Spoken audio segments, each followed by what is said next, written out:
अस्सलाम वालेकुम। क्या हाल है शराज भाई, खैरियत से हैं आप? वालेकुम सलाम अच्छा, अल्हम्दुलिल्लाह। आप ये इत्तेहाद उम्मत पे बात करते हैं, तो ये इत्तेहाद उम्मत कैसे मुमकिन है ये? बिस्मिल्लाहिर्रहमानिर्रहीम। बेशक इत्तेहाद उम्मत मुमकिन है। हमारे भाई ने सवाल किया है कि इत्तेहाद उम्मत मुमकिन कैसे है।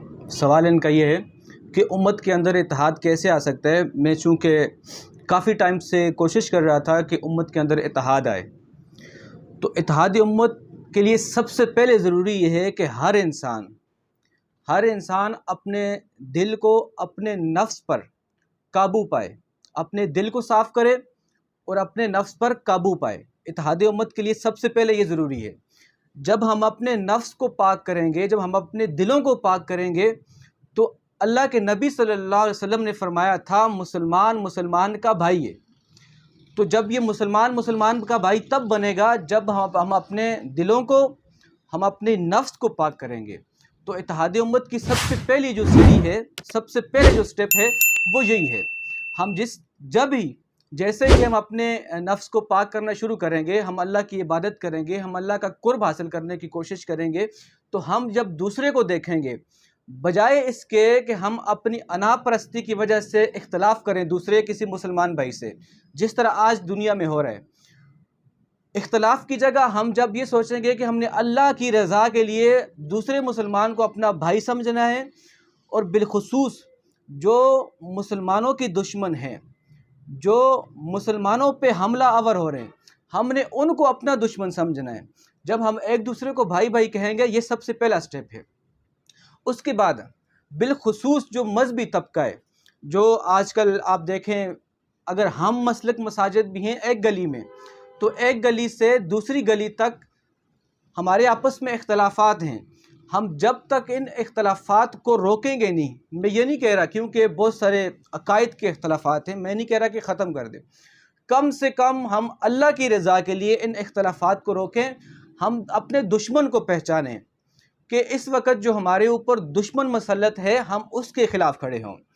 हमें इस्लाम भी इस चीज़ का सबक देता है, हमेशा जब भी दो मुसीबतें गले पड़ें, जब भी दो मुसीबतों का सामना हो, एक मुसीबत पर कंप्रोमाइज़ करना चाहिए।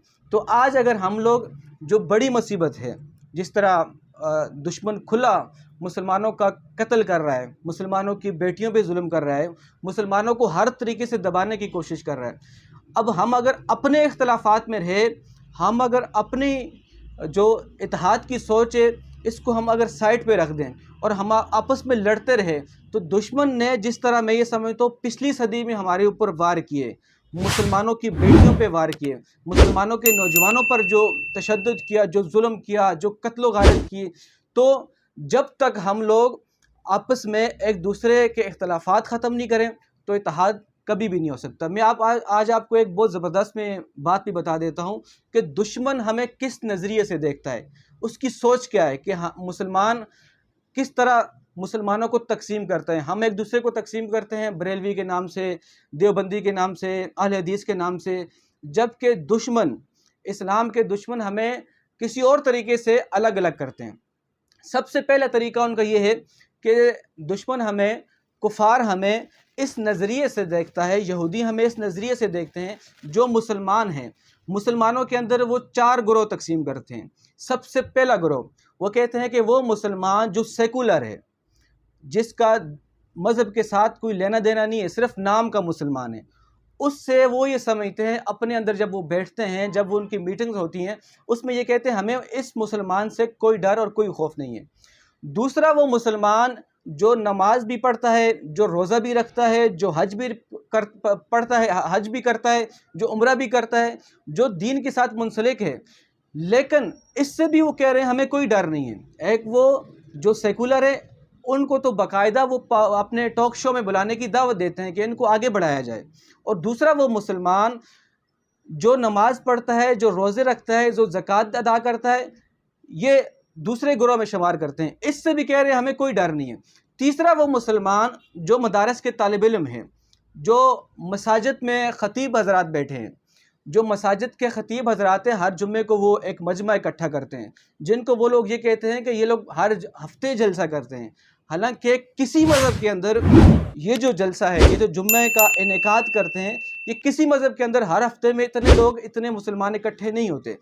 अब इससे भी वो कह रहे हैं डर हमें नहीं है। उस वक़्त तक डर नहीं है जब ये मदरसे के तालिब इल्म, जब मसाजिद के ख़तीब इससे आगे ना बढ़ें। अगर मसाजिद की हद तक है तो ठीक है, इससे आगे अगर बढ़ेंगे फिर उन्हें तकलीफ़ होगी। जो चौथा ग्रोह है, चौथे ग्रोह को वो जिस नज़रिए से देखते हैं वो ये समझते हैं जो लोग निज़ाम पर अटैक करते हैं, बिलखुसूस चाहे वो सियासतदान हो, चाहे वो मदरसे का तालिब इल्म हो, चाहे वो मस्जिद का ख़तीब हो, वो चौथे पर हर वक्त नज़र रखते हैं। जो भी बंदा चौथे ग्रोह में जाने की कोशिश करता है, जो निज़ाम पे अटैक करने की कोशिश करता है, उसको वो अलग करते हैं। मतलब अगर वो कोई अगर उलमा आजकल अगर चाहें कि हम आपस में इत्तेहाद पकड़ें, तो दुश्मनान इस्लाम कोशिश ये करते हैं कि इनको बिल्कुल अलग किया जाए। बिलखुसूस मदरसे के तालिब इल्म कभी भी इस निज़ाम की तरफ ना आएँ, क्योंकि जो इस वक्त उनके पास पावर है, मदरसे के लोगों के पास, ख़तीबों के पास जो पावर है, वो सियासतदानों के पास भी नहीं है। तो जो तीसरा और जो चौथा है, इससे दुश्मनान इस्लाम को बड़ा खौफ और बड़ा डर है। तो आपका सवाल यही था, इत्तेहादी उम्मत कैसे मुमकिन है? इत्तेहादी उम्मत तब आएगी कि जब हम इख्तलाफात अपने भुला दें, हम एक दूसरे को भाई भाई कहें। हम चाहे वो पाकिस्तान में हो, चाहे कोई अफ़गानिस्तान में हो, चाहे कोई अमेरिका में हो, चाहे वो हिंदुस्तान में हो, जब वो मुसलमान को भाई भाई कहना शुरू करेगा तो इत्तेहाद उम्मत के अंदर इंशाअल्लाह अज़ीज़ आ जाएगा।